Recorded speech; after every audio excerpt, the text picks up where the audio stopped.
Pnawn Far, and a very warm welcome to Match Day Live. Match Day 38 of Wrexham's League One journey. Old adversaries Stockport County making the short journey across the M56 from Manchester to resume hostilities with Phil Parkinson's side. These two teams, of course, have squared up a lot in the last few seasons as they've followed a similar trajectory out of the National League up through League Two, and potentially now vying for positions in the promotion battle to get out of League One this season. Wrexham start this afternoon in third place after that priceless victory down in Buckinghamshire against Wycombe Wanderers last time out. Wycombe reclaiming second spot with the late show at Rotherham in midweek, but only goal difference separates the two clubs. Stockport, though, themselves are on a terrific run, and I'm sure will not have given up hopes of making that second spot their own. Mia Roberts and Andy Morell are with me. Wrexham against Stockport all over again. Mia, these games are never normally quiet affairs. No, absolutely not. You know, a real familiar foe and a rivalry that's really grown, specifically in the last few years, and there's been some great games. I mean, I think back, a few years ago, particularly in the National League, I think that FA Trophy game here when Paul Mullins scored that wonder goal from the distance, and there's been some great clashes. Obviously for Stockport, they'll probably turn our minds back to earlier on this season and last season with that 5-0 victory at their place. But no, two real good sides who've shown that you can go up these leagues and still have quality players, and still have players that they've used in the National League too, which I think is evidence that of the quality that both teams have. So yeah, it sets itself up today. Like you say, Stockport obviously still looking at maybe that automatic place as well, thinking if Wrexham or Wycombe slip up a bit, then they'll get an opportunity. So no, it sets itself up really nicely, and yeah, it should be a great tie. I swear the players are trying to get us now in the warm-up. We were almost taken out at Wycombe last week, and there's another one flying through, this time fortunately at shin height for this Saturday. Andy, good to see you again, and as ever you've been leveraging your old former players network. I saw you in conversation with one Andy Mangan, once of this parish and now on the Stockport coaching staff. Did he tell you anything interesting? No, not really, didn't give much away, but no, I had a few battles against Charlie when I was at Tamworth, against Fylde when we were in the same league, so we know each other relatively well as well. And yeah, I played 18 months here with Mangy, and he is a crazy cat, I have to say that, but what a striker. He scored goals for fun, and we had a really good partnership. I think that's why my face looks like this and his looks so nice, is because I put my head in and he just tapped them in. But yeah, good lad. No, he just said that it's going to be an exciting game. I'm hoping for a good game. We don't want it to be a drab affair. We want a good game, and normally it has been. Their rise has been even bigger than ours because they were National League North and have gone up through the divisions as well. So their rise is super, and it's very, very similar to our story. Two really good teams, two teams going for it with really good records. Hoping for a cracker. Well, let's have a look at the team named by Phil Parkinson to do battle with Stockport County this afternoon. Perhaps unsurprisingly, it's the same 11 starters who brought home the bacon from Wycombe last time out. So Arthur Okonkwo in goal, Max Clewith, Owen O'Connell and Lewis Brunt the back three. Ryan Longman continues at right wing back. James McLean, the skipper, at left wing back. Matty James will anchor the middle of midfield with George Dobson to his right, Ollie Rathbone to his left, and that same combination up front of Sam Smith and Jay Rodriguez. They've played 9 games together for Wrexham now, and Wrexham have yielded 19 points from those. The bench, Mark Howard, the sub-keeper, Dan Scarr. Seb Ravan returns in place of Jacob Mendy. Nice to see Ryan Barnett back on the bench. He steps in for Tom O'Connor, Elliot Lee, Steve Fletcher, of course, and Jack Marriott. Mia, any surprises in the squad name for you? Not really, no. I think that's going to be the sort of base of the squad that we're going to see now till the end of the season. I think George Dobson was out again early, just getting a little fitness test. I think that's one maybe to keep an eye on and just make sure that he can get through. And he's one massive player, but he's one you're really hoping, can we just make sure he gets to the end of the season, because he's just so integral for us. But no, like you say, I think you don't change what's not broken, and I think there's been a lot of critics about Smith and Rodriguez up top, but like you say, the points ratio that we've got since they've come in has sort of spoken for itself. So you've got to credit them with that, and hopefully we can do that again today.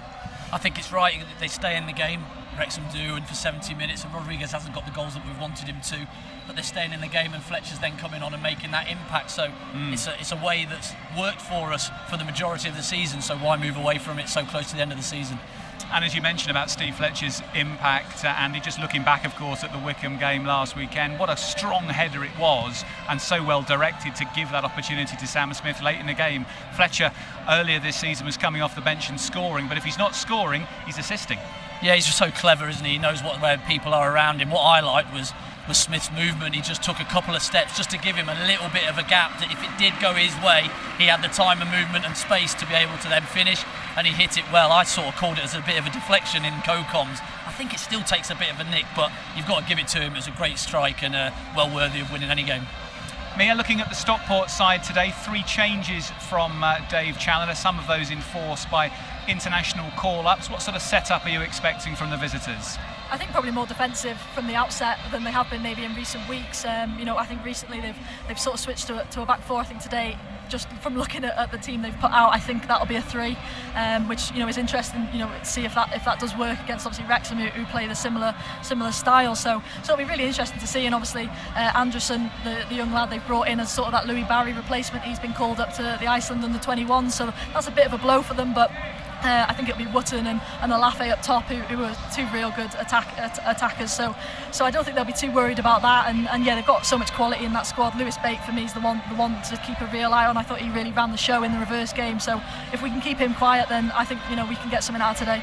Looking at the front 2 for Stockport, Andy, Tanto Olafe, who Mia mentions, and alongside him Kyle Wootton, a familiar in the National League era, so one known quantity for Wrexham to come up against, and one who's been a bit more emergent this year. Yeah, absolutely, and I think they've had changes up front throughout the season, like we said about Louis Barry leaving. He was a big cog in this wheel, and he removed that of 16 goals, I think it was, and then in comes Wootton, maybe is a completely different type of player, so they've had to adapt, they've had to change. They're definitely not as free-flowing and free-scoring as they were in previous seasons and the start of this season, but what they have done is they've become really solid and really hard to beat, and then like very similar to us, that 1 goal is normally what does it for them, and it has done in the past few weeks for them.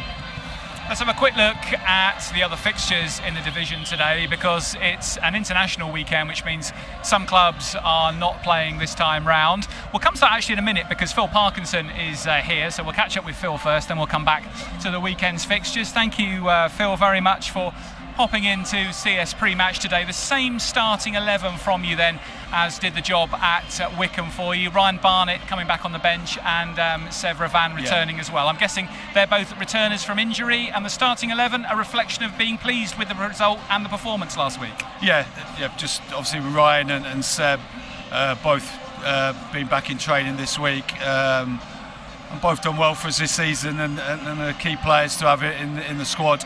And yeah, I've gone with the same team. Thought we did well last week, and more of the same. You've had some good battles with Stockport County over the last 2 or 3 seasons, Phil, and I'm guessing knowing a number of their players and seeing some familiar names in that team might help you a little bit with understanding how Dave Challoner might play today? Yeah, I mean, I think both sides know a lot about each other. I think there's not too many secrets when you've almost progressed as clubs side by side over the last few years. So yeah, it's like they've got a few players who've been on the journey from the start with them. A lot of new additions along the way, very similar story to us.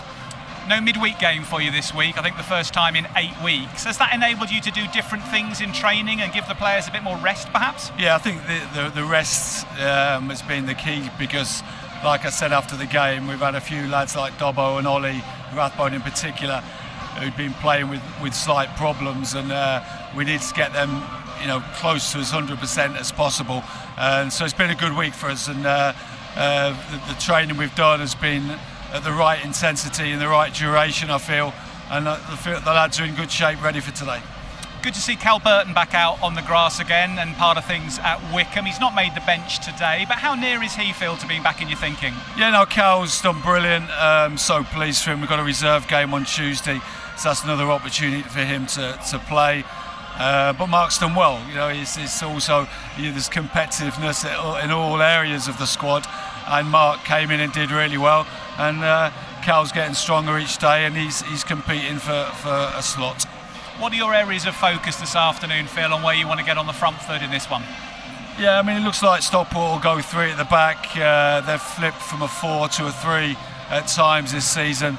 So when it's 3-5-2 versus 3, it's matchups all over the pitch, and it's individual battles, and dealing with the strengths of their front two. Can we deal with their front two better than their back three deal with Smith and Rodriguez? It's been competitive. Make sure the distance between our units are nice and tight, but make sure we switch the play and get our wing backs in those dangerous positions, which we know they can be so effective. Phil, thanks so much for joining us. All the very best today. Cheers, Thank Chris. you. Cheers. Wrexham manager Phil Parkinson giving us his thoughts and expecting Dave Challoner squares up to his formation with a similar 3-5-2 this afternoon. Phil mentioning, Mia, that both teams know a lot about each other, which I guess can be a good thing in games like this, but it also leaves you a little bit susceptible to thinking you know the opposition and then them suddenly throwing the dice a little bit differently. Yeah, definitely, and Andy touched on it. I think, you know, both teams really have adapted massively as they've come up the leagues, because that's what you have to do. You know, the quality of player makes you do that, and obviously quality of opposition too as that increases. So no, it'll be a really interesting one. I think, you know, I wasn't sure whether Stockport were going to go with that back four or back three today. I wasn't sure whether they were going to match us or sort of do something similar to how Reading played the other week, where just tried to focus on that midfield battle, which they ended up winning, and that's why they got the result that other week. But no, it'll be really interesting, and obviously like Phil touches on individual performances today, that's going to be huge, and hopefully, you know, out wide, I think if Longman plays, you know, as well as he has done in the last few weeks since he's come in, and we can get that ball into him, I think that'll be a real big strength of ours today. Phil, touching on rest briefly there, Andy, with no midweek game, having been through the rigours of a long season many times in your career, how important is it at this stage of the season to have a breather occasionally? Yeah, absolutely, really key, especially after the 8 weeks that they've had travelling all left, right and centre, and a lot of away games in that as well. And so to get that week where you can just put your feet up, and he mentioned intensity of training as well, he's got right, that would be really low down as well, and they'll have really tapered it probably up to Thursday, and then Thursday they'd have hit that high intensity, really short but high intensity stuff ready for the game on the weekend, but vital to get the feet up. We had a quick look at the fixtures around the division today. As I was saying, not all the clubs are in action because some matches are postponed due to it being an international break. But that's going to mean that there's the opportunity to keep an eye particularly on events at Peterborough. They're facing Charlton Athletic this afternoon. Both teams in form. Peterborough fighting their way away from relegation. Darren Ferguson's side have found some good momentum since winning here in the Virtue Trophy semi-final, and it wouldn't have helped if they could pick up some points this afternoon against the Charlton Athletic team, who are flying at the moment and are very keen to disrupt the Wrexham-Wycombe battle for second spot. Let's have a look at the league table as we go into this afternoon's fixtures. We will, of course, reflect post-match as well on where things stand at the end of the afternoon. And some of you may well have seen in midweek that Wycombe Wanderers overtook Wrexham again. They went back to the top of the table. Lots of late goals in their victory at Rotherham by 3-2. Just goal difference separating second and third. Wrexham with still that 11-point cushion over Bolton in seventh, which will be the first thing that Phil Parkinson will want to absolutely ensure that Wrexham are part of the playoffs. And then, of course, it'll be all eyes on whether they can do enough to finish second. Stockport on a great run, Mia. 1 defeat in 12 matches. 11 draws, though, I note in that table. I wonder whether their desire this afternoon will first and foremost be to try and get a point, or whether they'll be really hard at getting 3. Yeah, it'll be really interesting. I think, you know, both teams really, I think, would maybe be quite happy with a point out of today. I think Stockport, obviously looking at their last few games against, you know, teams in and around them, have won both and got clean sheets, which is massive, you know, when you look at how tight it can become. So no, it'll be a really interesting one to how they come out. I expect them to be pretty defensive, and it'll be really interesting to see how they sort of, you know, progress through the game, and if you know, they do go back to that sort of usual tactic as they have done recently of sort of switching it up at half time. Yeah, they're running as well. Stockport's isn't too bad, I don't think, as well. Looking at it, they've got Huddersfield, they've got Wycombe still, but really the last 8 are mid-table teams as well out of those. So that's yeah, what their you want, run is favourable. Mid-table yeah, teams. Absolutely, they're not playing for anything. That does throw up that freedom of just going out and playing, but nothing really to play for. So they'll be pleased with that. Looking at that, ours is favourable as well. It's not too bad. You know, looking back at Wycombe's is tough, isn't it? So yeah, they're all a favour, but you still got to go out and beat what's in front of you. Stockport and Wrexham, 2 clubs who know what it takes to get over the line and get promoted in recent seasons. Well, Andy mentions Wycombe Wanderers there, one of the opponents in the run-in for Stockport County. That's, of course, where Wrexham headed last Saturday, and they came home with all 3 points. Just no team has made 2 or 3 passes together. First ball, second ball's hooked on. first header, then it's second balls. Can we make a right decision? Cleworth launching long, awkward one for the defender. Smith is battling away and he gets to the ball, hits the post. Oh, tremendous hustle from Smith. A weak back header by Taylor, and Smith at full stretch directed it onto the post. So throw to the halfway line. And Cleworth scrapping for it, Onyedina. Wrexham win it back, chipped over the top. That's a nice ball by Longman. Smith goes down in the box.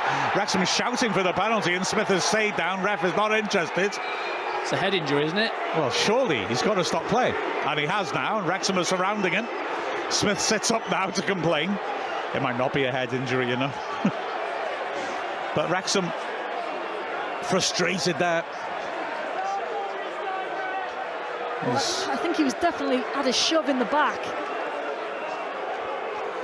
Here we go. Lee will deliver, left-footed. And movement towards the near post. He puts it far post. It's cleared off the line. Did it go in? It's headed over.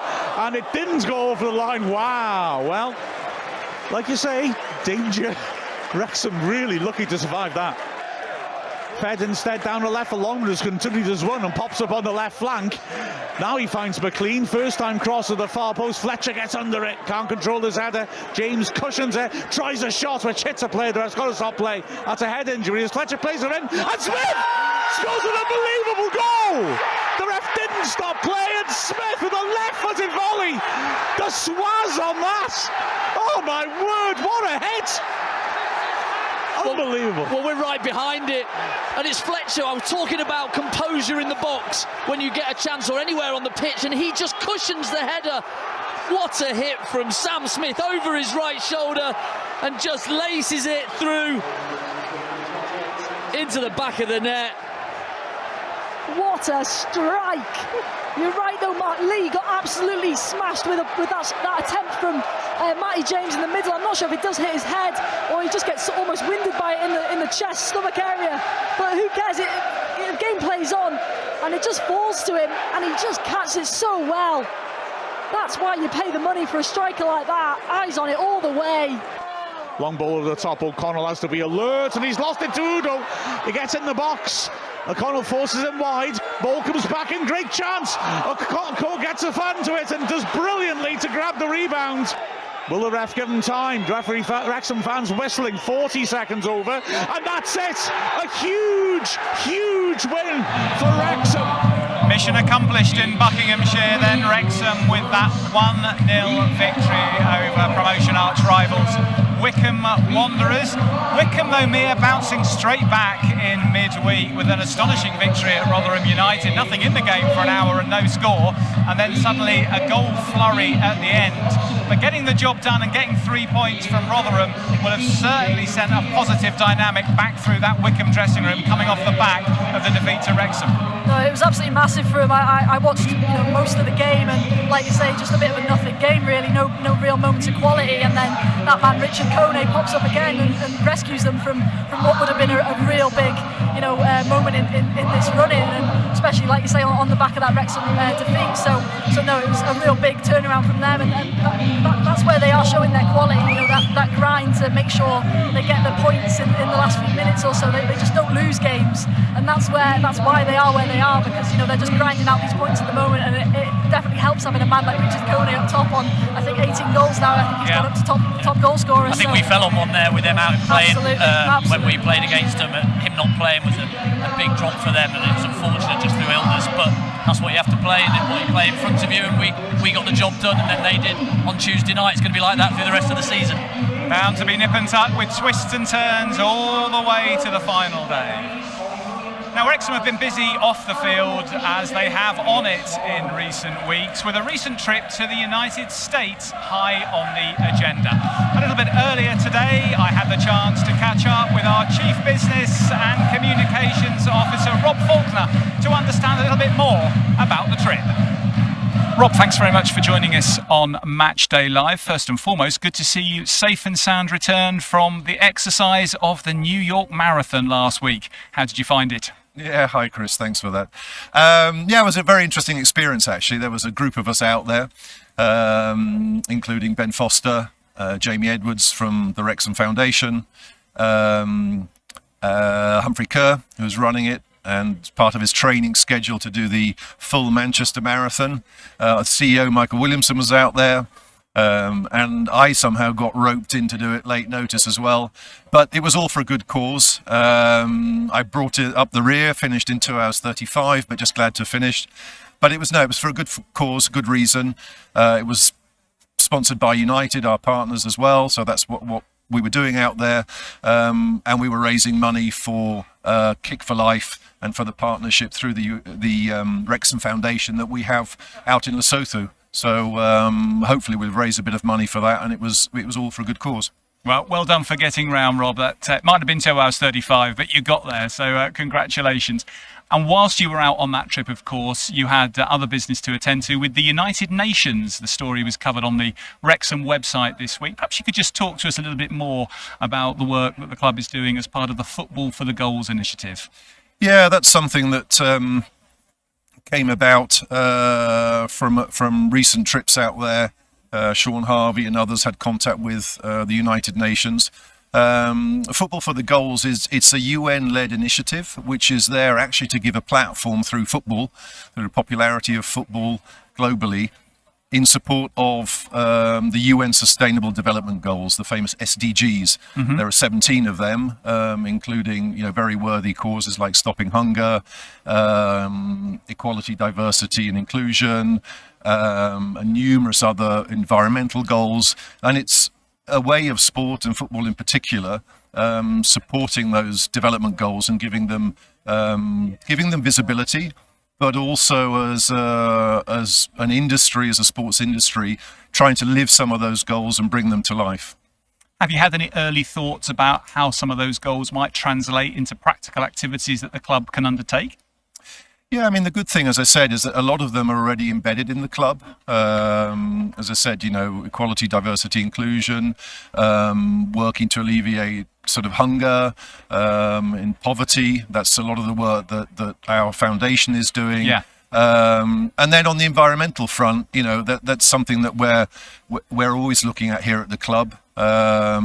We've got the opportunity now with when we start to build the new COP to look at solutions, at how we can alleviate kind of the use of energy, whether we start looking at use of rainwater or other type of environmental issues to actually reduce the consumption of energy and materials in at the club in general, but in particular when we start the development of the new COP.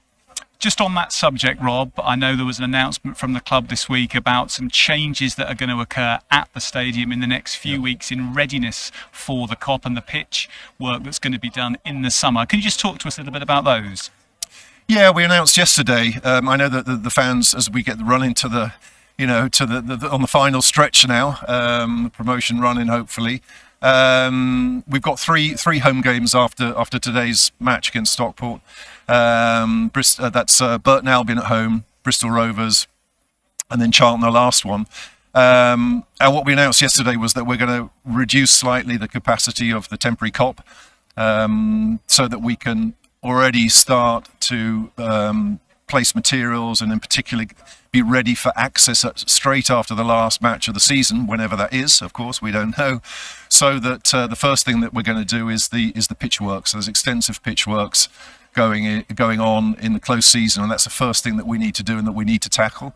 So we've managed to only lose around 500 seats from the temporary COP, because we were also really keen that as we finalise that push for promotion, and with our home record, that we try and keep as many fans as we can in here. So we'll lose 500 from the 2,500 capacity or so, but for those last three home games only. But it will mean that we have, the contractors can get on site and start the work as soon as possible in preparation then for next season. And just on that, finally, Rob, and the appointment of contractors in readiness for the work to start, have those contractors been appointed for both the pitch works now and the COP? There's a lot of work being done on that, and we're a long way down the line on both of those. As and when we're ready, we'll have announcements on that. But the planning's all well in hand. It is a bit of a jigsaw because, again, contractors got to come in, take the pitch out and start all the other works that need to be done. And at the same time, as that's going on, then the remainder of the temporary COP will come down, and we'll start with the works for the new COP. It's a tight schedule, but no, we're progressing very well on that front, on both fronts. Great to hear, Rob, and thanks very much for joining us on Matchday Live today. You're welcome. Thank you. Chief Business and Communications Officer Rob Faulkner updating us on the recent visit to the United States and the latest plans for the replacement of the playing surface here at the Stoke Kairas and of the COP project. Mia, fantastic to see the club moving in such high circles at the United Nations, but beyond the sustainable growth goals that we're supporting through the initiative, certainly some good evidence to suggest that some of those principles will be applied in very tangible ways and already are close to Wrexham.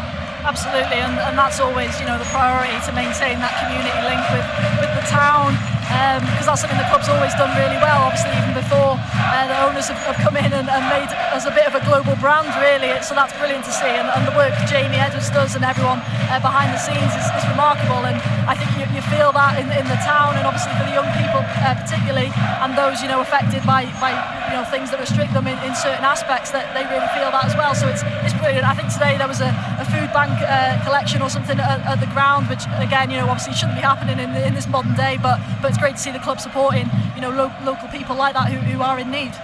Rob giving us a flavour at the end there, Andy, of the current thinking around the pitch replacement and the COP, but a huge number of moving parts for the club to deal with here, the biggest of which being, when will our last game be at home this season? It could be Charlton, but it could also be a playoff semi-final second leg some weeks later, so trying to plan that and make the right decisions about what's done when, not an easy task. No, like you say, so many variables going on, and you might be away in the first leg, home in the second leg, or vice versa, so that's a date change as well in there.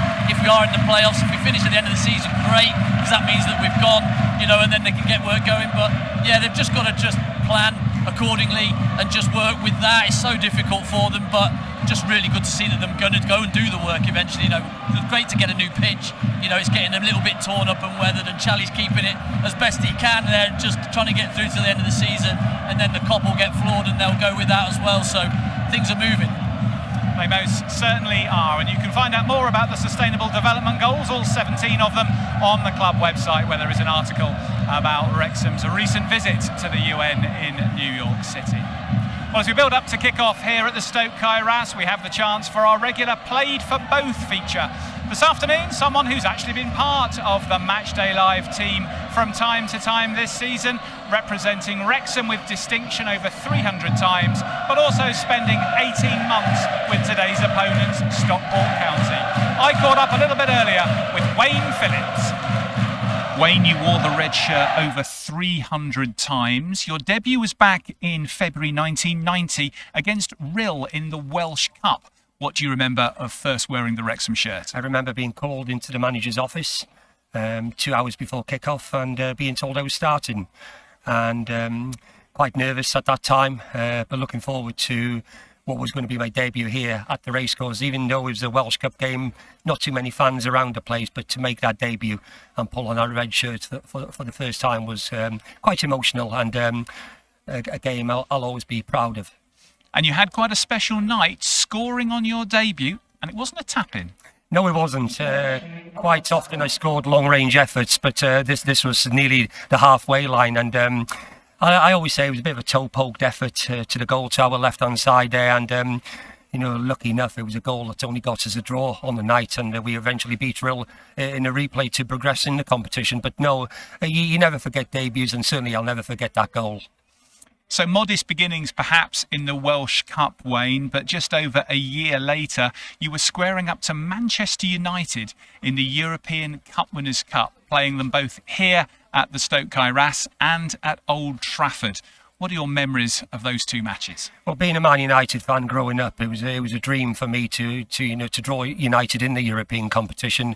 We beat Lyngby, and most of the players wanted a European tour. I was happy to go up the road to Manchester and face Man United, and at the time, Lee Sharp was their star player, came up against him on the night, and what a player he was. And it's the only game I ever had cramp. I was given the run around, and but one occasion, with 40,000 people watching Wrexham playing at Old Trafford, again, it was a game that sticks right up there in my memory. And 2-0 and 3-0 over the two legs. You were far from disgraced on the night. No, we weren't. That is the aim. To pull off a result was always going to be a shock, but you just try and stay in the game as long as you can. We tried to do the best we could. There was restrictions on the team Brian Flynn could pick because of European rules, and there was a lot of youngsters playing, which gave them an opportunity to play against Manchester United. And it was the same in the replay in the second leg when we came back here. So over the two games, to have lost by only the 5 goals, we didn't disgrace ourselves. Of course, that was the season, Wayne, when Wrexham finished bottom of the old Division 4, what is now League 2. And the following season, the FA Cup came into town. With the mouth-watering third-round tie, the team who'd finished bottom of the 92 fully professional clubs the previous season against the team who'd won what is now the Premier League, the old Division 1, Arsenal, in the third round. This match, of course, has gone down in Wrexham history, Wayne. But as you look back on that particular day, what are the memories that stand out for you most, having played the full 90 minutes? The memories, I can see just standing in the tunnel behind us there, and in awe of the players I was coming up against. Full England internationals. The Arsenal team was as strong as they could have gone on that day. Bit different these days when we see Premier League teams putting out teams in the third round. That wasn't the case on that day, January the 3rd, 1992, a date that we'll never forget. And I mentioned about the Man United game. You just try and stay in the game as long as you can. We did that somehow. I don't know how, because the first half was just an attack after an attack, and they only managed to get the 1 goal. And Brian Flynn said in the change room, you never know what can happen in football. And we've spoken enough about Mickey's free kick over the years, best known as the player who stood next to him. And, it's just a blessing that Mickey did take the free kick, because had I taken it, I may not have been stood here talking about such a famous victory. And then my good pal Steve Watkin goes and gets the winner. So it was a fantastic day. In all honesty, we hadn't expected to win. We had nothing planned for the evening, because we didn't expect to be progressing to the 4th round because of the gulf in the two sides. But it's the magic of the FA Cup, a competition I still love watching even today. And when I see a shock, nothing pleases me more, because I've been part of a team who probably has had the biggest shock in FA Cup history. A few years later, you had the opportunity to get into the Welsh national squad. You actually sat on the subs bench 5 times for the national team, coming very close on one of those occasions in particular to getting on. Yeah, Switzerland away, I'll never forget. There was 2 of us left who hadn't been on the field, and Bobby Gould was then manager, basically turned round to the bench and said, whoever's the quickest to get ready will be going on. And Robbie Savage beat me to it. He had his shin pads on and ready to go, and it was a lesson for me from then on in. When you're a sub, just make sure you're ready for that moment. I missed out. He went on to make 50 appearances for Wales. I only had 5 or 6 appearances on the bench, but proud moments. A proud Welshman to be called up, and in a squad that included players of Ryan Giggs, Neville Southall, Barry Horn, Ian Rush, to be alongside Emma Camp. It's just a pleasure to have had that opportunity to be on a training ground with them. But the one thing that really hurts me a little bit, that I never got that cap, that would have really pleased me more than anything else in my career. So after 8 years of first-team football at Wrexham, Wayne, today's opponents, Stockport County, came calling. Gary Megson, their manager at the time, taking you to Edgeley Park in a £200,000 deal. Stockport at that time playing in what is now the Championship. What are your recollections of Stockport as a club to play at, and how did it contrast with your days at Wrexham? Well, the move came out the blue. I trained on a Friday morning with Wrexham, and then called into the office to say, you're heading up the road to Stockport County. We've accepted a deal, and it came as a bit of a shock, because even though I'd been playing really well, I'd got player of the season at Wrexham the season before, and you always want to play as high as possible, and Stockport County being in League One at that time, which is the Championship where we aim to be next season. I'd played against Stockport enough times to know a bit about the football club. My only ever sending off came at Edgeley Park for Wrexham against Stockport County, but I knew a bit about the club. I knew a little bit about the manager at that time, Gary Megson, and I knew some of the players because having played against him quite often, I knew what I was going into. But I also knew it was a big challenge for me. The step up was going to be one challenge, and the biggest challenge of all was moving away from the club I loved. Having spent 10 years here, to move was nice in one way, but on the other hand, you're starting out again, and that's where I was at in my career, and could have gone one of two ways. Unfortunately for me, the day I signed, I was quite emotional about the whole situation because I was pleased in a way, but also, like I just said, I was really upset, and it did bring a tear or two to my eye that I was leaving such a wonderful club. But that challenge, I've always been one for a challenge, look forward to the challenge. And it proved to be a difficult 18 months for me. No hard feelings towards Stockport County and the manager. It just didn't work out. I didn't play that many games. I think 24 in all that I was involved, which came to an end 12 months later because there was a clause in the contract by Wrexham and Stockport that if I played a 25th game, there'd be more money being sent to Wrexham. So I never got to 25 games for a number of reasons. Performance levels weren't good enough by myself, which sometimes can happen. And, the clause in the contract as well. So to have that phone call on a May, June, July day of Brian Flynn to say that he would bring me back home, well, I couldn't have felt any happier because I'd been unhappy for so many months. But that comes from not playing football. You ask any professional footballer, what do they want to do on a Saturday afternoon? They want to be involved in playing football, out on the field. It wasn't happening for me, but, there was a number of reasons, not because Stockport County didn't take to me. I wasn't performing well enough to get a shirt on my back. And Stockport County, Wayne Phillips giving us his memories of playing for both clubs in midfield over his long career. Andy and Mia, I think the thing that Wayne said that most partly amused me but partly also saddened me for him was the story about the fact that Robbie Savage was ready to go on as a sub, shin pads strapped and on, and that did for him in terms of never getting an international opportunity. There's certainly a story there about always being ready in life, but I wondered whether either of you had ever had a similar situation in your playing careers. Oh no, if I'm on the bench, I'm ready, I'm there. You're ready? Stood next to the manager, absolutely ready. But I tell you what, Wayne's learned from that. He's always first up there. He is first here as well, yeah. Box now, so very prepared. He's definitely learned from that. That's what a deep learning experience does for you, me. You never do it twice. Andy, anything similar in your career? No, not really. I was exactly like Mia. I was taped up, ready to go and rock and roll, and I was doing star jumps next to the manager, just reminding him that I was there, ready to go if needed. But Wayne's a really good guy, very knowledgeable, good player, full engine. Like he could run for England. Like he was very, very good player, and he actually played a game that broke his leg in one of the games. Was one of my early games for Wrexham, and it was a horrible, horrible situation. And he never really got back from that. It was a naughty one as well. But what a guy! And he does the co-coms here, doesn't he, for the radio? And he's so knowledgeable and watches and reads a good game now as well. And he's a good mate. Wayne Phillips, of course, getting the opportunity to play in the Championship as is now in his Stockport days, and that's where both these clubs aiming to be playing their football next season. Mia, the Stockport fans are in good voice, they always are when they come here, but Wrexham have generally done very well against Stockport at home. How important is it to try and quieten down those 2,000 or so fans who've made the journey? Yeah, it is important, but I'm really hoping that our lot get louder as well and hopefully drown them out, which I think will be the case. I think we'll be right up for it today. It should be only 4 games left at home, so they all really matter now. So we've got to use this as a bit of a 12th man and see if that can get us over the line.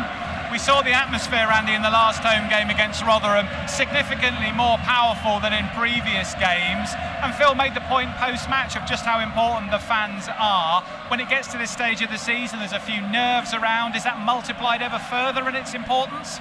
Yeah, absolutely. It can energise you as a player. It can give you something from within that you can just get a little bit more out of you, or a little sprint, or an extra little bit. And it's so important. And like we said, the Rotherham game was really good. They were really noisy.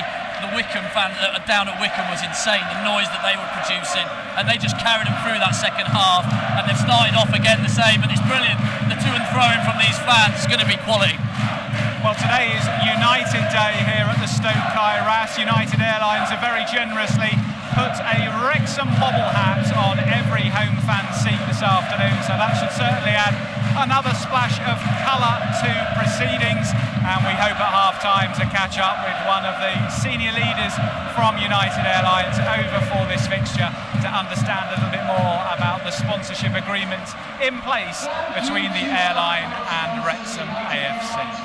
If you haven't sorted out your iFollow pass for match coverage today, you've still got time. Just head to wrexhamafc.co.uk/live.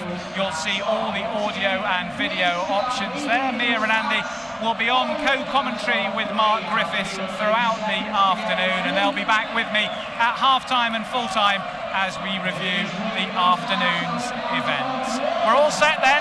It's another battle between these two titanic rivals of lower league football, aiming to change that narrative this season and move up to the second tier of the English game. It's going to be a key match in how this season plays through.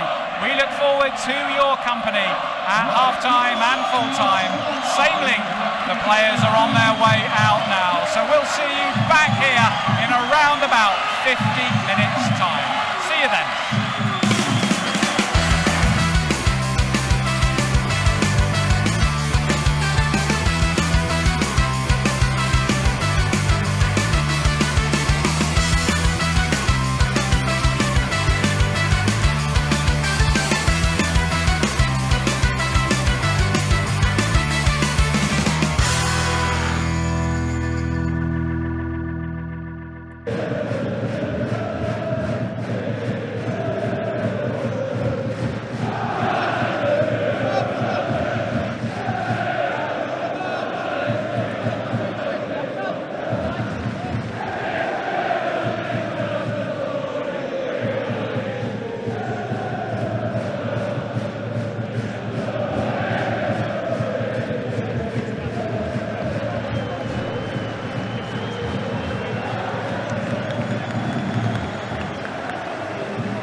Michael Wilkinson on the last somewhat minute of whenever the fourth official was indicated there will be a minimum of 5 minutes, and in time 5 minutes.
It's time for the half-time birthday shout-outs. We've got a lot of them today, so if it is your birthday, just has been your birthday, or soon will be your birthday, you might keep your ears open. Happy 60th birthday to Joanne Beatty. Wishing a very happy birthday to Mum Becky, love from Hannah, James, Phil, and the 2 doggos. Happy birthday to my husband, Aaron Williams, not mine, somebody else's. On the 24th of March, lifelong fan, lots of love from Alison and Luke. February happy Flo, happy 13th birthday to Flo. Happy 17th Charlie, we hope you have the best day with Willow and the team. A very happy birthday to Charlie.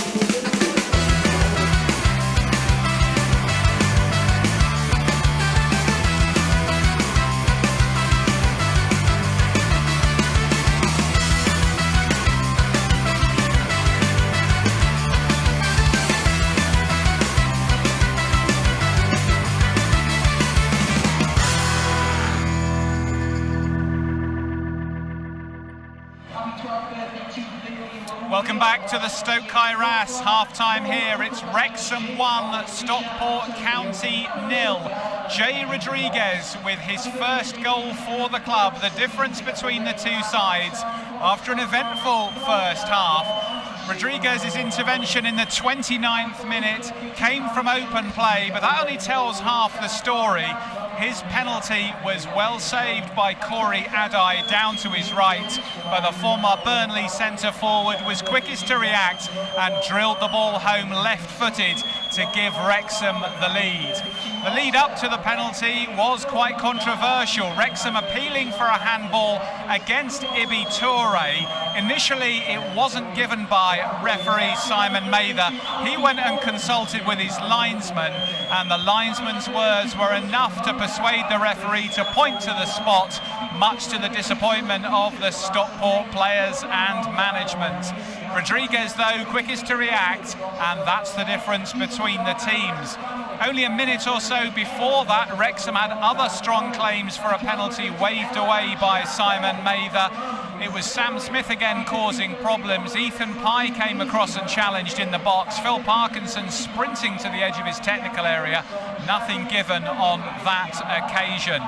Those moments have certainly been Wrexham's brightest. They haven't created too much more from open play. Stockport have had more possession, roughly 60% of it. And Arthur Okonkwo has been well protected again by his defence, only needing to make a couple of fairly routine saves. One from Kyle Wotton in the 18th minute, perhaps Stockport's best chance. George Dobson and James McLean have gone into the book for Wrexham. Brad Hills for Stockport. It's been eagerly contested, and you get the feel that we're not done with big talking points in this game anywhere near yet. Andy Morrell and Mia Roberts have presided over the first half. Andy, what did you make of all that? Well, I'm not really sure how we're 1-0 ahead really off the back of it, because Stockport have had the majority of play. They've got the majority of first balls and second balls. They've played relatively well, but what we have done is we've been dogged in our shape. We've defended that mid-block really well, and we've protected Okonkwo really, really well into a couple of half shots really, and a couple of set pieces. We're giving far too many set pieces away. They're putting in our box far too easily.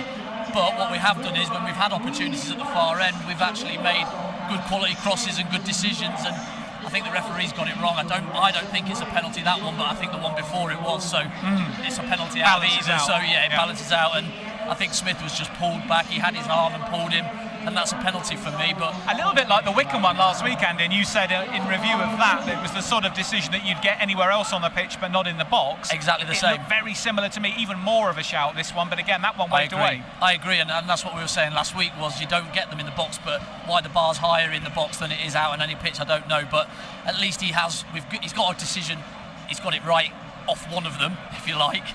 But then Jay Rodriguez, how your chances can change in the space of a second, because he'd have hit that and looked at it and gone, oh no. But he's got the experience to react quick enough off the back of it. Did really well, and then didn't he? Put it under. How he's got it in through the keeper's legs, I'm not too sure. But on his left foot as well. He'll absolutely take that, and you could see the relief as he goes celebrating out with the fans. But I'm delighted for him.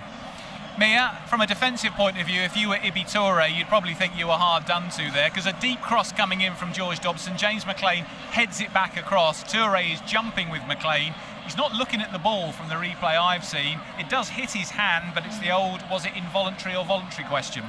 Yeah, I think it's harsh, but I totally agree with Andy. I thought the one against Pai was a penalty for me. So it's one of them, isn't it, in football, that they don't go your way or they do. And you know, in that sense, obviously Toure is going to be absolutely furious, as are the rest of them in blue, and I'm sure a lot of them in there. But no, I think, you know, fair play to James McLean firstly for getting on the end of what we thought at first was a bit of a lost cause, the ball over the top from Dobson, so he does well to keep that alive. And then as a defender, you jump in, he knows he's behind him as well, and you know, your arms can just sort of flail about, you don't mean to, and it is completely unintentional, but we'll absolutely take it. And then, you know, I didn't think the fans sort of helped themselves when Smith passed the ball to Rodriguez, a bit of uncertainty in the crowd, wasn't and I thought, oh no, you know, because it looked for all money that Smith was going to take it, and then quite a late decision, Rodriguez stepped forward. I think you see it a lot now where they act as a he bit takes of the heat a dummy, off the taker. He stands with it. He gets all the heat. Oh, so it was deliberate. And then you just hand it to the. Right. No, they don't get in the head of the taker. You see it a lot more now and again, because obviously opposition now have clicked on to the fact they can get round, not really get any punishment for it. So I think they've been quite clever to do that. But as they passed the ball, I thought this place didn't help him too much. I'm not sure whether that played into the way he's then struck the ball. But then, like you say, I mean, it's a great finish then to respond and react, and at a really difficult angle too. So Andy was saying there that he didn't feel, obviously, over the first 45, Wrexham were the better side, but having got into the lead, what do you think Phil needs to change now to try and change the dynamic of the game a bit in the second half? No, it's really interesting. I think if we can try and, you know, use that out ball a little bit more when we get back that ball, we just, to be fair to Stockport, they're putting us under a real good bit of pressure, but you know, it's all about how can we get a hold of that ball, and when one of that back three has stepped forward like Max did a couple of times, can Lewis Brunt do that a bit more in the second half? We've looked really promising then going forward. Andy, Mia, thank you very much for now. We'll let you go and have a bit of a breather before you resume commentaries in the second half, but we've got a chance to catch up with United Airlines' Strategic Director of Planning and Execution, Mary Bain, who is here and just joining us in the studio. Mary, thank you very much for joining us. Thank you for having me. Matchday Live, United Day at the Stoke Kai RAS. Yes. Were you chuffed to see all the hats on every single seat? Unbelievable. There is nothing better than walking through the stadium or the streets of Wrexham and seeing our logo and the hats and how excited everybody is to be here and support and allow us to be part of the story and the history. Just talk to us a little bit from a United Airlines perspective, Mary, as to what it was about Wrexham that made you want to partner with the club commercially. What could you not? Everyone loves an underdog story, so there's that. And then there's something quirky about the fact that we don't fly to Wales. But the community story, the connectivity, the human aspect of it is exactly what we care about at United Airlines, and this embodies that, so why not be a part of it? What have you seen differently in terms of the commercial performance of the airline since you started working with Wrexham? Gosh. First of all, the employee excitement about this is absurd. We never expected it. We did a limited series amenity kits on board last season for 2 months, and our customers, it was so well received, we couldn't have even imagined it. We thought we had, you know, discovered this wonderful nugget, this magical place that only a few people understood, and if you knew, you knew, and then you start to put stuff out there and you realize that a lot of people are tracking the story, and it's incredible. It's been incredibly rewarding for us. Are you seeing the interest, Mary, amongst United customers in Wrexham continue to grow? Absolutely, absolutely. Just walking around the community, we have seen so many Americans that have flown over, a lot of them on United, which we appreciate, but the fact that there is such a fan base in the States for a small town in northern Wales that they might not have heard about a few years ago is incredibly rewarding, and we love to be part of the story. We'd love to get them here. We know that we have a number of watchers on this product, Matchday Live, Mary, who enjoy watching us from the United States. What can they expect to see, do you think, in the future in terms of the activation of Wrexham back in the US? I mean, I would hope we do this for the end of time, but I think more to come, more to come. I can't break any news here, but more to come. That's exciting. Yeah. Now, you've given everybody a free hat today. We have. In the past, it was a free scarf. Yes. Next year? What do you think? We're open for suggestions. What do you think? Well, I think there's all possibilities. Yes. All possibilities. The creativity, I'm sure, is flowing through all of your teams. As long as the fans find it valuable, we'll do it. Good. That's it. What have you made of the first half? Gosh. I don't think my heart has felt this trepidatious in a very long time. It's a lot. It's a lot of holding your breath. It's a lot of screaming. It's a lot of standing. It's a lot of excitement, but I'm confident they're going to pull it out. Under all that, is there a bit of enjoyment, or is it just too tense? Oh no, 1,000,000% there's enjoyment. This place is insane. You can't not have a great time here. The energy is infectious. But you do stop breathing from time to time, in a good way. In a good way. Absolutely. Well, Mary, thanks so much for joining us on Matchday Live. Thank you for all the 10,000 hats around the stadium today, and thank you again for supporting us through United Airlines. Happy to be here. Thank you. Thank you. Mary Bain there, the Strategic Director of Planning and Execution for United Airlines, helping to make today United Day at the Stoke Kairas, with free hats for every supporter in Wrexham colours with the United Airlines logo as well. OK, then half-time here at the Stoke Kairas. Wrexham 1, Stockport County 0. What will the second half have in store? We will give you all the reaction and analysis in around about 50 minutes' time when we're back here. Same link for the analysis programme at the end of today's game. Please join us back here on YouTube then. Bye for now.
gets a little bit naughty over there. Okay, bro? Yeah. There you go.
Substitution for Stockport, leaving the field, number 16, iFollow, he's been replaced by number 7, Jack Bynum.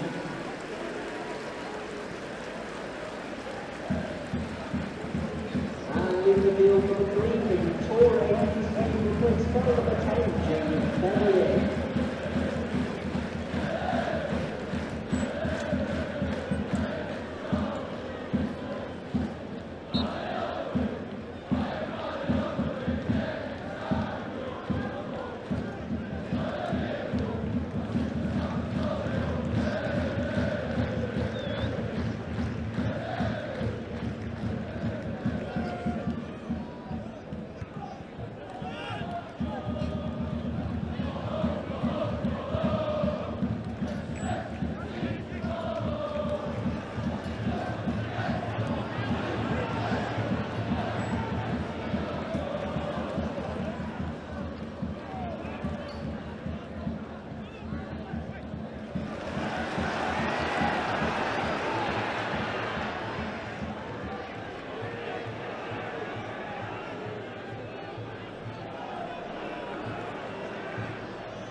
Substitution for 1 second in the field, number 37, Ryan Langdon. And the first time, number 29, Ryan Miles.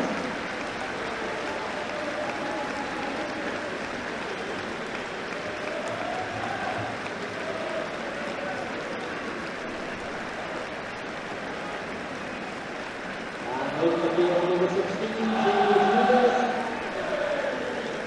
He's been replaced by number 26, Stephen Wiltshire.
Substitution for Stockport in the field, number 14, Wycombe.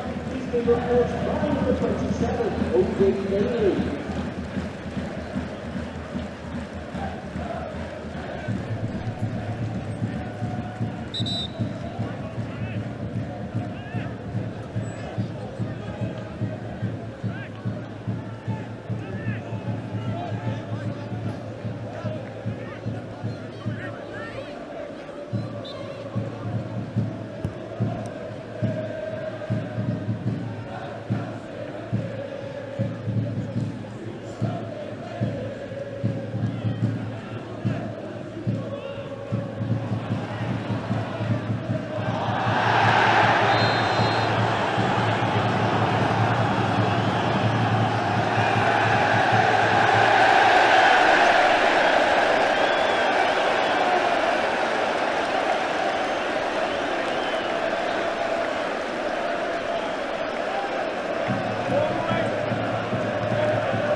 Substitution for Wrexham leaving the field, number 28, Sam Smith.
today's final score at the Stockport Wrexham 1, Stockport 0.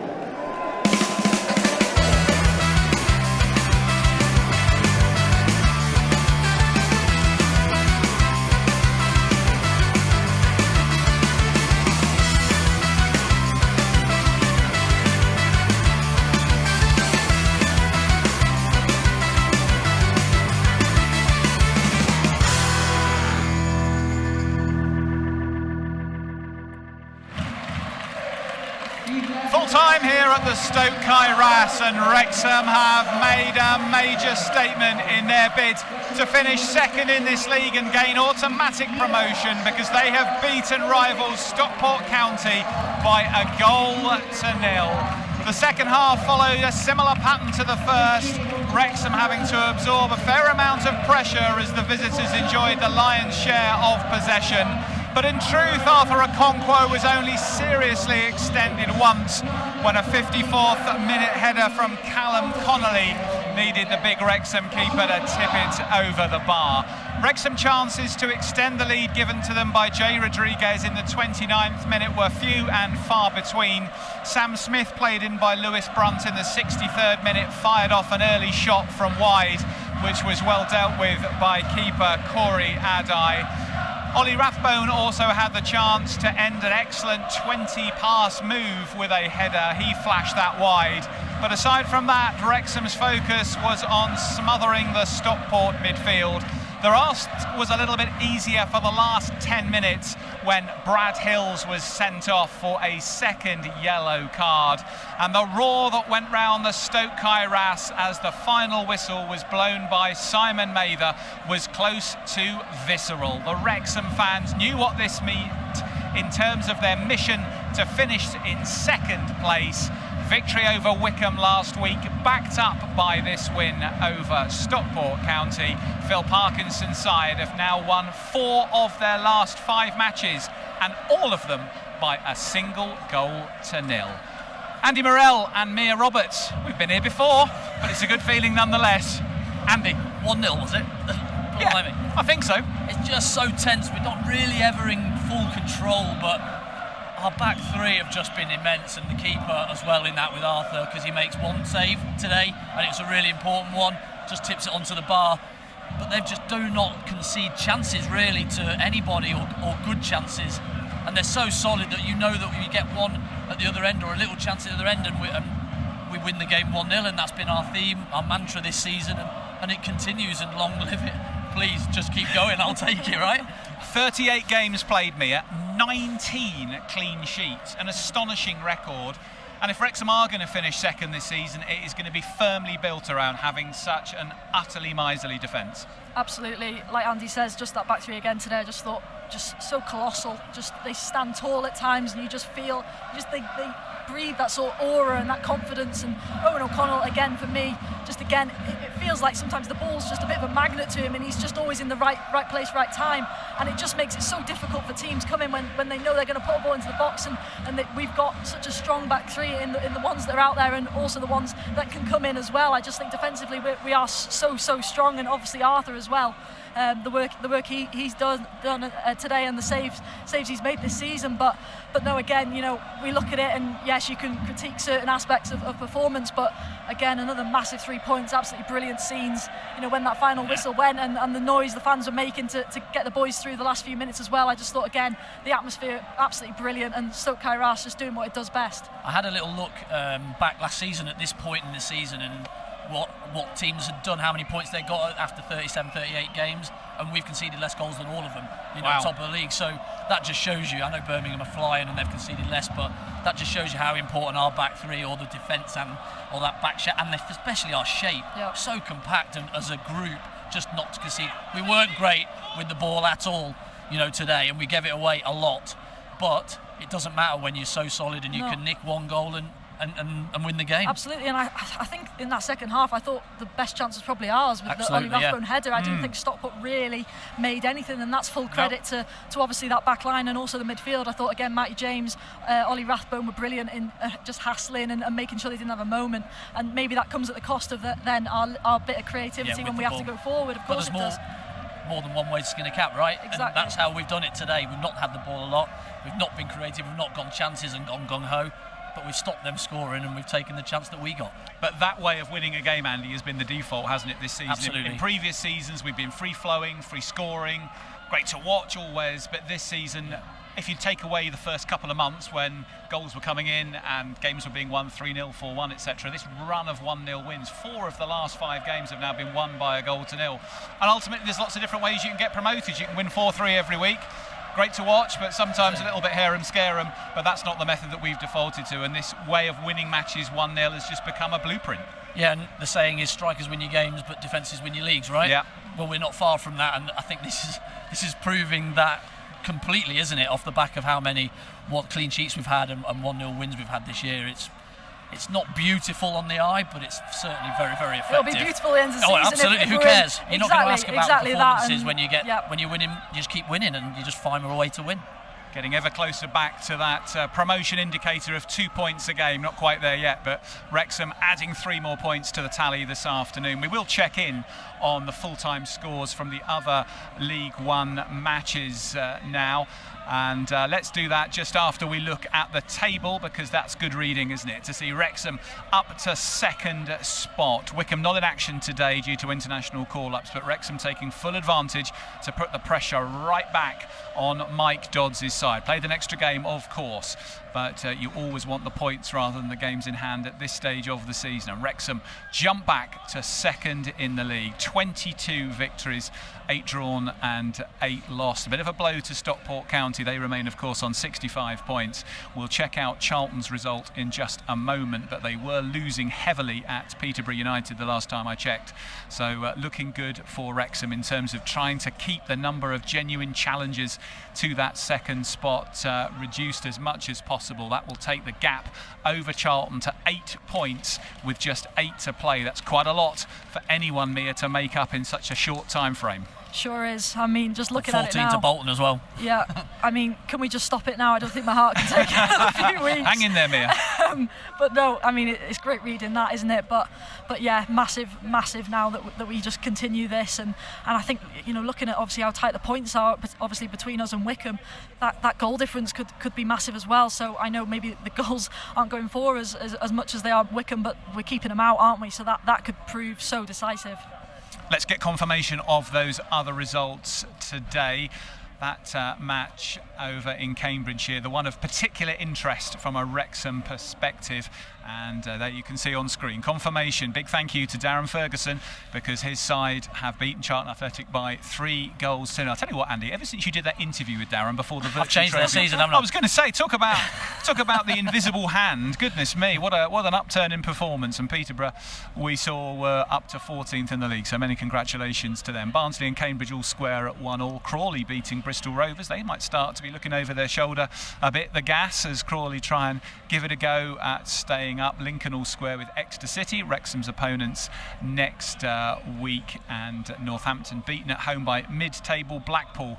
That completes the games from today. But that defeat for Charlton, Andy, they've been in such good form of late, that really helps to try and turn this into perhaps a 2-horse race for second spot. Yeah, quite possibly. The word was the Charlton weren't playing particularly great, they were just getting results, and that just proves it. I think, like you said, we've kick-started Peterborough season here. That getting through to that final has really lifted them, and they're pretty much the form team now in the league, aren't they? And well done to them, because they were desperately in need of something to stay out of those bottom 4. But yeah, I think that's right. We're looking now at the top of the table, and that 3-point cushion for us over. Obviously, they've got a game in hand. Like you say, it's more important to have the points on the board at this stage, and with 8 to go, just keep at it. I'll take 1-0s all the time, right? Well, indeed so, indeed. We said pre-match that Wrexham had taken 19 points from their last 9 games since Smith and Rodriguez arrived. That's now 22 from 10. So when you're averaging 2.2 points per game, Mia, of course it's always difficult to isolate, isn't it? Is it because Smith and Rodriguez have arrived, or is it because the whole team are playing better, or it could be 100 factors? But there is some evidence to suggest that having this new front 2 and Rodriguez often running today with that goal is making a difference to overall performance. Yeah, it definitely is, and I think we touched on it a bit in the last few weeks about Rodriguez sometimes maybe dropping that little bit deeper, but I think that does help us obviously defensively, and I thought today again they worked their socks off. I thought Smith in particular was really busy again up up against what's a real strong back line that Stockport had, a big physical, and I thought he battled really well, you know, especially when you look at some of the balls that were played into him. It was really difficult in moments, but again, just really solid, and hopefully, you know, obviously Rodriguez getting his goal today, hopefully that's something he can build off and really use that momentum going into some really important last few games. I think it might be, you know, we looked at Elliot Lee playing up there as like a sort of a midfielder in between and bridging that gap and maybe playing a sort of a 4 in midfield.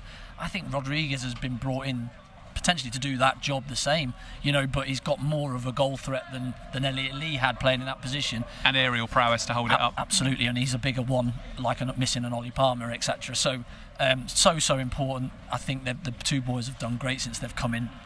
They've got a goal now. He's got a goal, hasn't he, Jay, now, which is brilliant. Hopefully that'll kick-start his season for us and he'll take us over the line. Absolutely. I'll get out of the way for the main man, right? Okay, Phil is just in to join us. Phil, thanks very much for coming in. Congratulations on the win. What are your emotions after that one? Yeah, well, I think more or less what we said at the start is going to be a feisty kind of tight game, and it was. I thought we had an edge about us. Sometimes that balled over and we gave away a couple of too many cheap free kicks in the first half and invite the ball into our box, but we got the goal.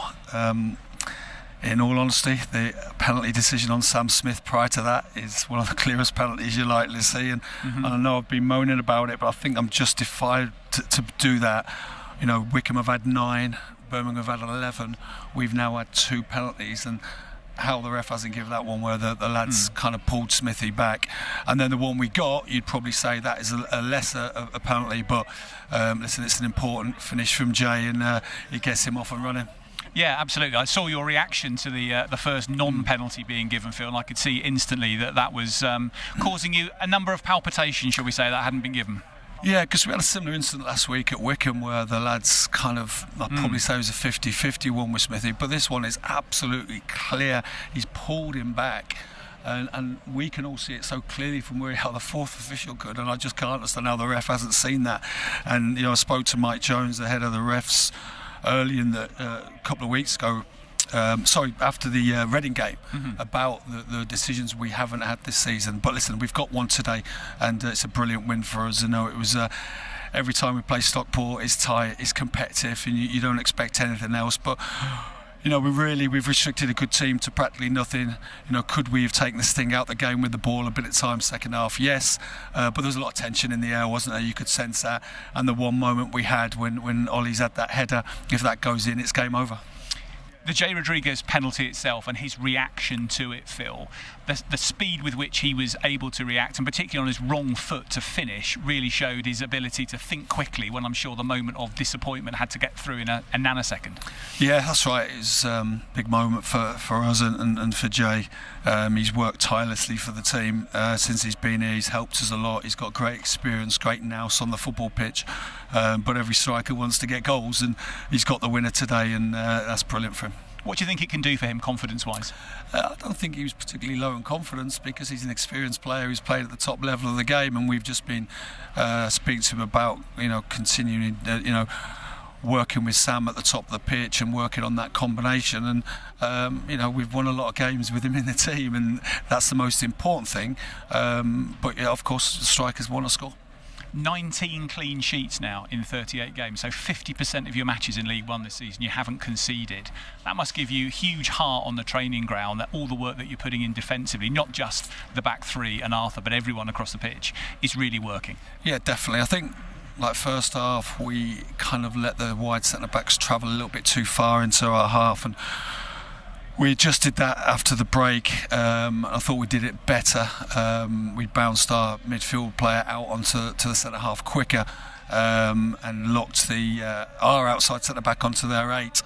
And it worked better for us, and yeah, they're a good team. But equally, we had more periods of possession ourselves at the start of that half, and you know, you need to do that against Stockport. But it's a great win for us. They're a good team. You know, they're up there for a reason. They've got some good players, and you know, we were hurting when we got beat at their place because it was a first half performance where, you know, we didn't play anywhere near what we can. We could have got back in the second period, but it was important today we put the record straight. 22 points from your last 10 games and from the 10 games in which Smith and Rodriguez have played. How much of a causality is there, do you think, between their arrival up front and the run that you're on? Yeah, I mean they've done great for us. I think tireless work for the team from Sam again today. I thought he just never stopped. He backed into people, and like Jay, he's got great intelligence with them without the ball, and it is important. But it's a whole team. It's a whole team work ethic. We're a good group of lads. We've got a good squad, good characters around the building, and we've got to keep driving each other on and start with next week at Exeter. The fact that you've landed the last 2 victories, Wycombe and Stockport, and with Charlton losing today, does that give you a sense that not only you're able to win matches in the run-in, but you're able to beat the really big sides around you? I think when the fixtures came out and you look, as the season's been progressing, we've got Wycombe away, Stockport at home. Everybody's saying they're pivotal 2 games for us. Now we've got the 6 points. We can't control what Wycombe do. I always expect that the teams at the top to win when that's what happens normally, but we've got to keep concentrating on ourselves, and I'm very proud of the lads today. I thought the togetherness was there for all to see, and it was another great atmosphere. Well, Phil, many congratulations on the win and all the best for Exeter next weekend. Thank you. Cheers. Thank you for joining us. Phil Parkinson, Wrexham manager, delighted of course that his team have landed another victory here at the Stoke Kairas this afternoon against Stockport County. Phil, of course, delighted. I wasn't surprised, Mia, by what he said about the penalties, having watched his reaction when the first one wasn't given, but giving an honest reflection on the one that was given, a little bit similar to yourself and Andy.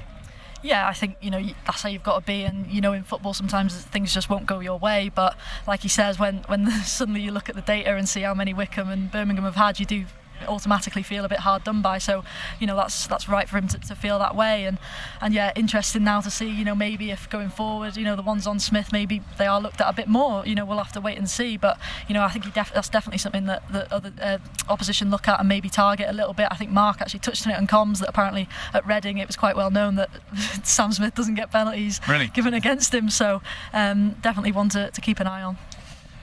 Yeah, I completely agree. I have to say that the way that Wrexham play is we don't look for penalties. We don't play that style. We don't play little 1-2s around the edge of the box and get dribblers into the box. We get it out wide and we cross the ball into the box, and so that doesn't really suggest that you get many penalties. So I'd expect us to have less than other teams, but not 1 or 2. Do you know what I mean? In a whole season, you'd have thought that somewhere in there there were others, but he's right to raise it, and hopefully they'll have a look at it, and maybe we might just get we have had a decision today, haven't we? Yeah. We've had one. Could have had one right at the end, actually. It's an insane decision. The referee's not had an amazing day at work today. It's been a difficult one for him because the game's big, and so there's a lot of pressure on him, and I don't envy any ref at all out there, because I just don't see it as a job that you would ever want to do, because I've given enough stick to them over the years. But what he has done is he's allowed little ones and then not given big ones, and the one on Fletcher at the end, I was going to say, long ball over the top, dragged down, and he's had his shirt, and he's right behind it and can see it right away that that's a definite pull, and he doesn't even give a free kick, because if he gives a free kick then he's got a decision to make on whether he sends him off or not. So he just gives nothing really, and I just think that you've got to make the good calls there. You've just got to get those right in games, and unfortunately he didn't today. Yeah, I mean, fortunately that wasn't important, but if Stockport had gone up in the 95th minute and equalised, then I think we'd have been talking about that one in a little bit more detail.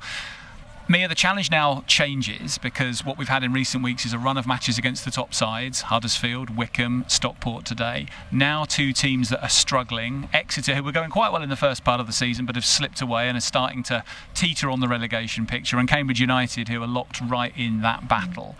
What do you think Phil will want to do differently in those matches, or will the philosophy be to play in a similar style regardless of the opposition, because it served him well with 4 1-0 wins in the last 5 games? Yeah, no, it'll be really interesting, and obviously 2 massive away trips, which thankfully our away form has picked up so much. You go into them obviously probably more confident than you were going into the ones earlier on in the season, but yeah, it's a totally different one, isn't it, for players and staff to get your minds into, even though it is just another game of football. The sort of eyes are more expectant, and I think fans are more expectant that you come out with 3 points, but no, you've just got to keep that same mentality as much as possible, in the fact that it doesn't matter if it's Wycombe or Exeter, them 3 points are the same and just as big, so hopefully that can happen. And yeah, it'll be interesting to see if maybe the approach does change a little bit. I don't think it has, and I'd be surprised if it does massively, but yeah, it'll be really interesting to see. I don't think they'll change. No. I don't think they'll change. The same philosophy they'll go with. They'll just want to be better with the ball. For me, when they do get it back, make sure we make some passes and keep possession.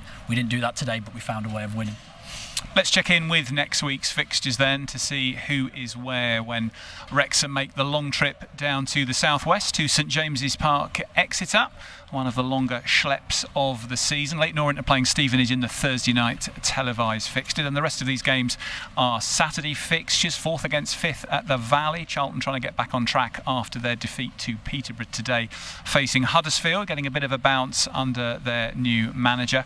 Stockport facing Burton Albion. Plenty of ex-Wrexham players in the Burton side. James Jones was here today watching the game. He's got a boot on his foot at the moment, but he was telling me he hopes to be fit to be available for selection when Wrexham face up to Burton on April the 5th. Birmingham face struggling Shrewsbury in a top v bottom clash. Blackpool and Bolton with a bit of a Lancashire derby. Bristol Rovers against Mansfield. Cambridge face Northampton, 2 struggling teams coming together there. Exeter, of course, against Wrexham, as we've been discussing. Reading facing informed Peterborough.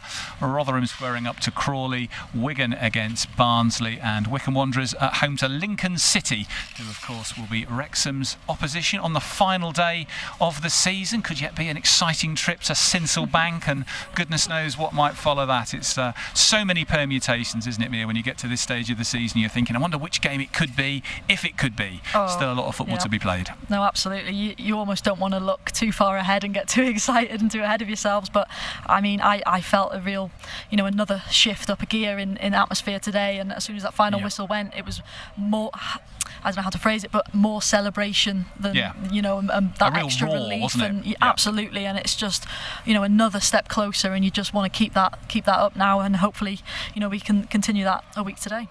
We're hoping to hear from Jay Rodriguez very shortly, so stay tuned to catch up with Wrexham's match winner today. Yeah, Andy, I suppose the rest of the division might be looking round now and saying this is Wrexham making their move. They've had 2 tough tests in recent weeks.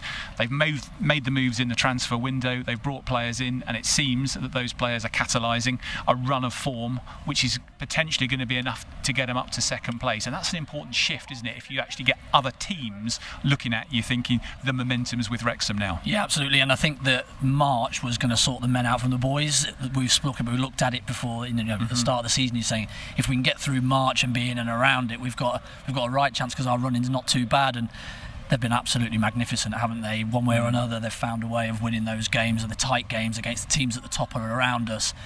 It's just been exceptional, and they just keep going, and they're relentless, and I think that's massive credit to Phil Parkinson, because he just finds a way of winning football matches. It's not pretty at times, but who cares? When you open the paper on the Sunday morning, you've got 3 more points in the bag, and you're on to the next one. And the shape of the season, Mia, is looking a little bit like last year's. It was a bad February for Wrexham last year. It was a bad January with 3 defeats this time, and then the click into form and the run of straight wins towards the end of the season. It's certainly going in the right direction again. No chickens and roosts and all those sorts of things to think about just yet, but the form is going in the right direction again, and it looks like that run of defeats, Stevenage, Leyton Orient, the disappointing afternoons we had, is behind the team psychologically, and as we've said, they're finding a way to win even if it's not pretty. Yeah, it's funny how it does sort of mirror that to last season. Hopefully it continues to mirror that to last season. Indeed. We finish in a similar spot. Same end would be good. But yeah, now it is all about backing up what's been a really important last few games, and hopefully they can do that, because these are the type of games, and Wycombe last week, that it's a little bit easier. It shouldn't be, but it is a little bit easier as a player to hype yourself up for and get into. Whereas your ones next week, where another big away trip, it's one of them where you've got to make sure there's zero arrogance and expectance of already getting that 3 points. Andy, I just want to pick up on Matty James, because I think that role he has played since he's come to the club, he's almost become, if not the first name on the team sheet, a regular starter in that anchor role in central midfield. He sweeps up so much, it might always not necessarily be the glamorous work that he does or the defence splitting pass, but his shield in front of that back three and the ground he covers, his ability to read the game, I think again today really shone through. Yeah, fabulous for me, and he does a lot of the stuff that people don't see around it, the breaking up of play, the little touch of a toe when they've possibly got a chance of turning and creating something, or nicking off the front of a striker when he's back defending, if you like, against the strikers. But he just patrols it really well, and as you say, he reads the game so well. If somebody's out of position, he'll be the one that steps in and covers. And also, let's not take away, he's a good footballer as well. So when he does get it, he's the one that we're looking at to just have that composure to try and just bring that pass or make that pass to get us out, and he does that the majority of the time. And Mia, as we go into this final part of the season now, the fact that Matty James has played in the Premier League, Jay Rodriguez has played in the Premier League, James McLean has played in the Premier League, you've got players who've operated both at the top level domestically and, in the case of McLean, internationally. When nerves start jangling and perhaps games start going the wrong way, that experience and knowledge of how to get the job done, invaluable. Absolutely, it's the best time of the season to have one of the older squads in the league, and I think you've just got to hope that shines through really, and those older heads out there, and even some of the younger ones. They've now in obviously modern day football, even you have players that get to 23, 24 who've suddenly got a lot of appearances under their belts because they're coming in early. So there's so many good characters. I think Phil touched on it. Here in that dressing room that can really carry this team forward and act as leaders. I think we've got so many leaders out on that pitch, which is exactly what you want. Well, the majority have had a promotion as well, which is so key, because you know what it takes in these last few games and how to get over that line. Most of them have had 2, haven't they? Do you know what I mean? And so the ones being brought in as well, they've had promotions in their careers, so they all sort of know that this last 6, 7, 8 games is so crucial to just keep your focus and not lose, because these games, like Mia said, they look after themselves, but your Exeter away, they're the ones that you can just take your eye off the ball and go, it's not going to be as hard as those. They're even harder, because you've got to make sure you focus and you maintain that intensity that you play with, especially with and without the ball, the way that we do, to get the wins. I'm just wondering, Andy, do you think that in the last part of the season the feel of the matches might return at least a bit to what we saw in August and September? So I'm thinking better weather, faster pitches, and potentially up against other teams who've either got nothing to play for or whose heads are down at the end of a long season. Wrexham perhaps with a bigger squad, maybe the overall level of fitness and freshness is a bit more. I wonder whether we'll start to see a few matches open up a little bit, not necessarily against the top sides like today, but maybe in the next few weeks we'll start to see a different style of football emerge again as we get towards the end.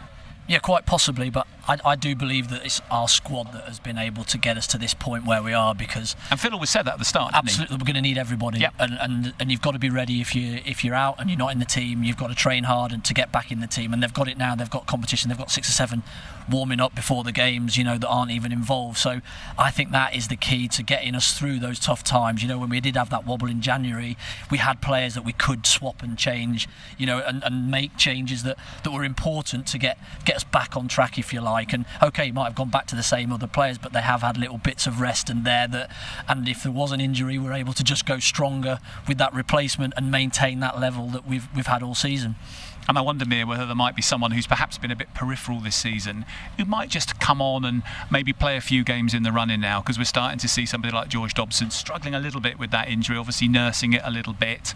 Somebody like George Evans has been in and around the team for a couple of seasons. He's hardly featured this season, but he's obviously ready, he's raring to go. He was in the extended squad today, didn't make the bench. I wonder if we might just see 1 or 2 players come on at the end of the season and start to play more of a part than they have done so far. Yeah, and that's exactly what they'll want to do. I think in the last 2 games for me, Elliot Lee's come on and done really well. In real tough games. I thought, and I thought last week as well at Wycombe, when we were taking Ollie Rathbone off, I thought we could lose something a bit in the midfield with losing him. But then Elliot Lee sort of made me eat my words a little bit, and I thought really did well. And again today, in a game where you're under so much pressure, it's not easy. So I think it shows again the quality of the squad, and absolutely, I think they'll all be absolutely chomping at the bit as soon as they get that opportunity to be a real big part of why hopefully we can do something special. Exeter away next week, Andy. What were your own playing memories of going to St James's Park? Good ground for you? It's a long way away. Yes. That's my memory. You live in the Midlands, nowhere's far for you. No, my memory of it is biting a Mars bar and snapping my tooth in half on the way down. Really? That's not a good start to the day. No, I didn't play there that much. So memories of playing there are a little bit vague, but I think it's again they'll get looked after, the team and squad. They'll go down the day before, they'll do it properly like they have done for the whole season, and they'll prepare. Big terrace behind one goal there they call the Big Bank, which is like an old-fashioned and the changing rooms are down into steps and into a room, and they're very, very tight, but not an easy place to go. They are struggling at the moment, but we've got to go down there and take full advantage of that if they're down slightly. So that means coming out of the blocks, doing all the things that we do really well, which is coming out and being aggressive. I think Phil was right when he said we looked like we had a bit more aggression and intent about today. Maybe not with the ball, but definitely without it. Exeter at home, of course, Mia, one of the 3-0s from earlier this season. Hard to bring your mind back to that. That was a long time ago, wasn't it? It was a little bit. It was a little bit. But I remember Exeter that day couldn't live with Wrexham. Wrexham's speed on the ball and movement and just overall quality was on another level. But X months onwards, and when you're fighting for your lives down the bottom of the table, who knows how the dynamic might play? Yeah, who knows? I mean, we've seen already in the last few weeks just some of the results sometimes just make your eyebrows raise a little bit, because just out of absolutely nowhere these teams can turn over one of the big hitters. So you can't take anything for granted. We've looked at that run-in obviously between us and Wycombe, and obviously ours looks more favourable on paper, but that's not to say anything, and you can't take any sort of advantages off that. So no, it's really interesting, and hopefully that 3-0 can be replicated, fingers crossed. Now, I think we've got an opportunity to catch up one of the Wrexham players here now. Matty James, I think, is in the vicinity, so we'll have a chance to catch up with Wrexham's defensive midfielder before he has the chance to get himself away. Okay. Matty, thank you so much for coming in to see us. What was the game like to play in from your perspective today? We knew it was going to be a tough game. We knew it was going to be a tough game, but I thought we battled well. I think probably gave away too many set plays in the first half, put us under a little bit of pressure, but I thought we dealt with them well, and it was always going to be a fighting encounter, having been given the history and told about the history of the two clubs. So I felt we dealt with it well, to get the penalty, and then obviously Jay to get his first goal. We were really pleased with that. From a game plan perspective, did it play out in the way that you were hoping it would? Yeah, I mean, we worked on. We knew that Stockport, County could do many different things, and they've played different systems and changed, different things at different times of the game. So we had to be ready for numerous, kind of systems in the way that they would play. But the game plan we had for both, or two or three systems, we worked it out quite quickly, and thought we limited it to next to nothing really. 4 of the last 5 games have been 1-0. Mm-hmm. Is that the way, do you think, to take it from here forward? Have you found the blueprint? So. I wouldn't say so, no. Not from an emotional point of view. It's tough from a fan's perspective, tough from a fan's point of view. I'm sure it's tough from the gaffer's point of view as well, but I think we'll blame Rathbone for that one today. I think he could have made it, could have put his 2-0 up. Have you said that to him? Yeah, we told him. But I think when you've got the ability to be able to win a game 1-0, it's one of the hardest things to do, and I think that also it's a thing that other teams will probably know about as well, so they know that it is very, very difficult to score if we do take the lead, and ideally we would like to score more goals and have more of a comfortable kind of afternoon, but at the end of the day, a win's a win, and we'll take it and move on to the next one. Absolutely. Jay Rodriguez, thank you very much for coming to join us as well. Congratulations on having the quickest brain in Wrexham to react to that penalty save and tuck it away. How did you manage to change your mindset from I've missed the pen to I've netted the rebound quite so quickly? I think everybody else changed it for him. Oh, did they?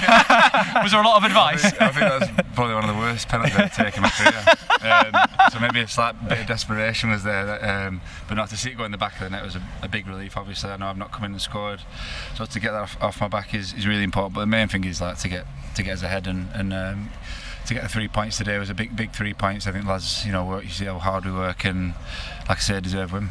Obviously you're a hugely experienced striker, Jay, but how much does it mean to you, one, to score your first goal for Wrexham, but second, to get off and running with your new club? Of course, yeah. No matter how old or experienced you are, you always want to score when you're on the pitch and help the team. And I'd be lying if I said it weren't on my mind. But like I've said before, I just continue to keep working hard and keep working hard at the game, and hopefully the quality is show, and you get your chance to take it. So yeah, I'm very pleased, and like I say, hopefully many more can come.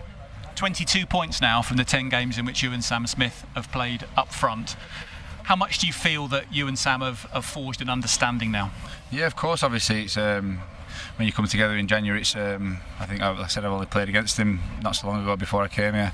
But yeah, we're bonding, getting to know each other as people, and then on the pitch how each other plays, and hopefully we complement each other and keep creating that bond. But like I said, everyone, the whole strikers in the team are all helping each other, and like I say, it's a really good group of lads, and it's a pleasure to be a part of them.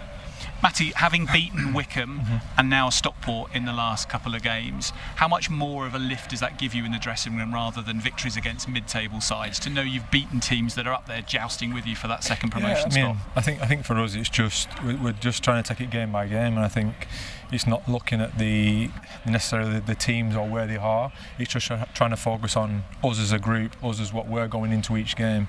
You know, it's great when you finish the game and you know that then you've beat second and you've beat teams that are in and around you.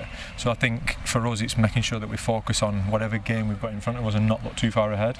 You know, there's 8 games to go. You know, the next one is away now. You know, next Saturday, and that's the only game that we focus on.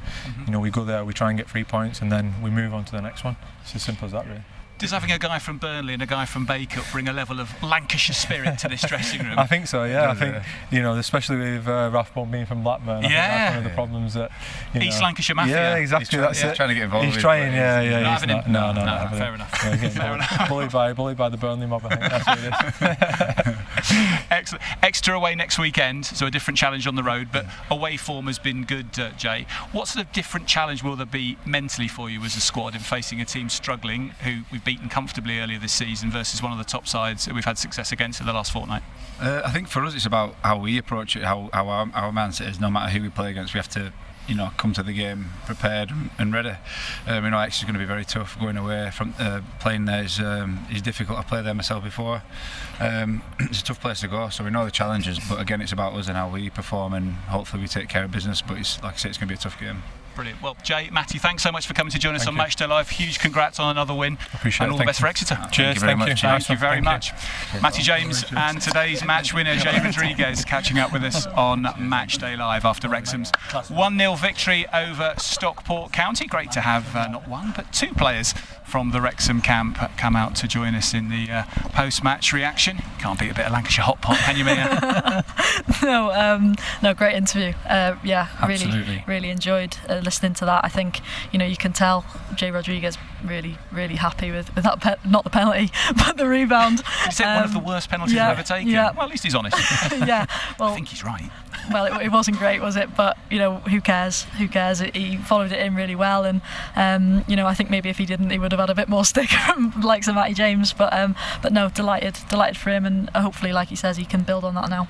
Well, it's just a pinch me moment just watching you interview, you know, those 2 there. What are they doing at this football club in front of a camera that's on the side doing Matchday Live around a football match in League One? It's this place has gone crazy, you know what I mean? And yeah, I'm delighted that seeing the smiles on both of their faces, haven't you? And the little bit of banter that they have, it's class. That's the bit I miss of any football, is that little bit between the players and stuff that you get around the dinner table and things. And they've certainly got it, because winning does that for a group. And long may that continue, hopefully to the end of the season.